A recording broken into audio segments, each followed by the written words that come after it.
Assalamualaikum warahmatullahi wabarakatuh. Apa kabar anak-anak? Semoga kita semuanya baik-baik saja. Bertemu lagi pada pembahasan materi tema 9 menjelajah angkasa luar, subtema 3 tokoh penjelajah ruang angkasa. Baiklah, sebelum belajar mari kita berdoa terlebih dahulu ya. Dan Bapak juga mengingatkan untuk selalu menjaga protokol kesehatan 5M dan juga menjaga pola hidup bersih dan sehat. Baiklah, pada pertemuan kali ini kita akan membahas yang pertama, muatan pelajaran IPA. Yang pertama, penemuan bidang astronomi. Astronomi adalah cabang ilmu yang mempelajari berbagai benda langit dengan sifat dan gejalanya. Manfaat ilmu astronomi: yang pertama, penanggalan waktu.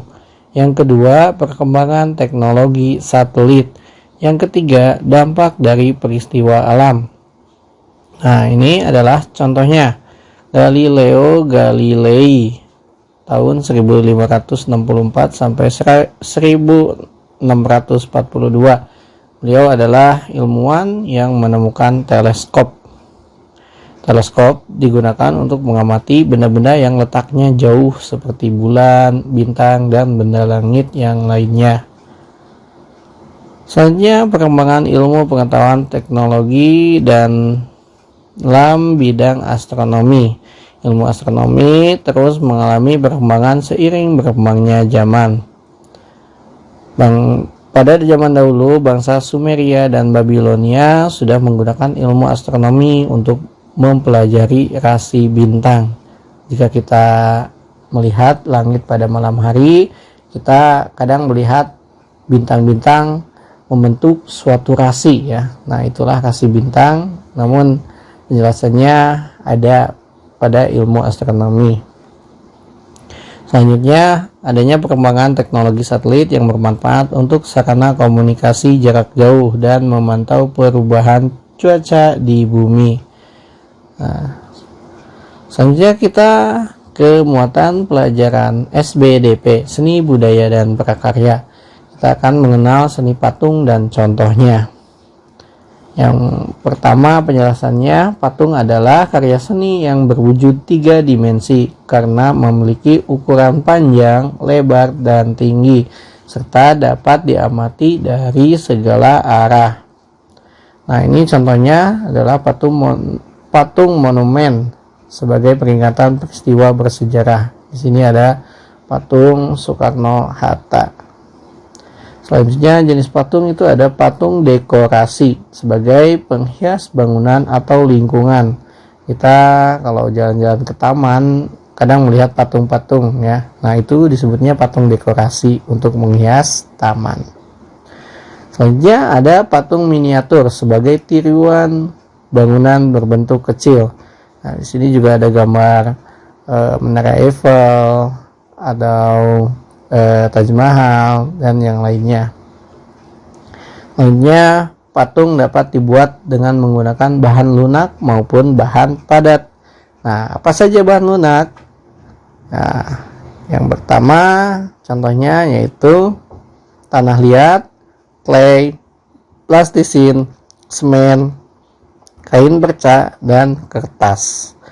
Kemudian untuk contoh bahan keras ada kayu, batu, dan logam. Nah, patung dapat dibuat dengan teknik menyusun.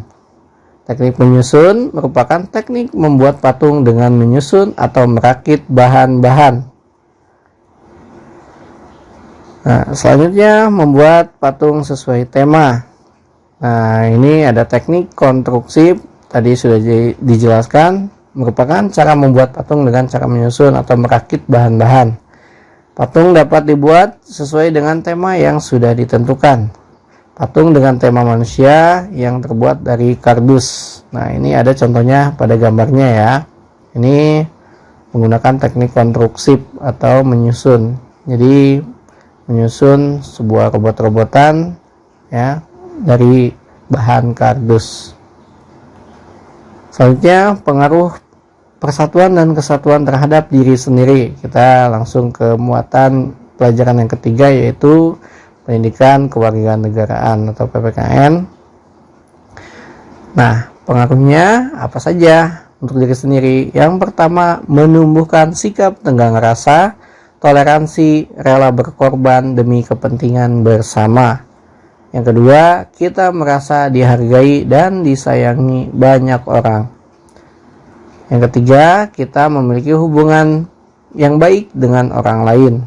Yang keempat, orang lain bersedia membantu saat kita membutuhkan pertolongan. Yang kelima, kita memiliki perasaan senang karena telah berbuat baik. Nah, menurutmu apa manfaat melakukan kegiatan ini bersama teman? Ya, kita ketika di sekolah, kita bekerja sama dengan teman untuk membersihkan lingkungan. Ya, ada yang menyapu, ada yang membuang sampah, ada yang mengumpulkan sampah. Nah, semua pekerjaannya disesuaikan dengan kemampuan masing-masing.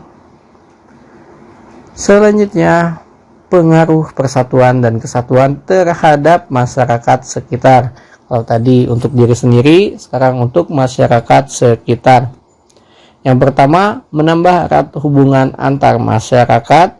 Yang kedua, memudahkan tercapainya tujuan di masyarakat. Yang ketiga, menjalin rasa kebersamaan dan saling melengkapi antar masyarakat. Yang keempat, menjalin rasa kemanusiaan dan sikap saling toleran. Dan yang kelima, menjalin rasa kekeluargaan serta sikap tolong-menolong antar sesama. Selanjutnya, pengaruh persatuan dan kesatuan terhadap bangsa dan negara. Persatuan dan kesatuan telah membuat bangsa Indonesia mampu merebut kemerdekaan. Itu contoh zaman dahulu ya. Nah, untuk zaman sekarang apa? Kita harus saling tolong-menolong antar sesama dan juga menjaga keharmonisan antar tetangga, antar masyarakat, antar teman ya. Keberagaman budaya di Indonesia membuat bangsa Indonesia harus menjunjung tinggi persatuan dan kesatuan bangsa.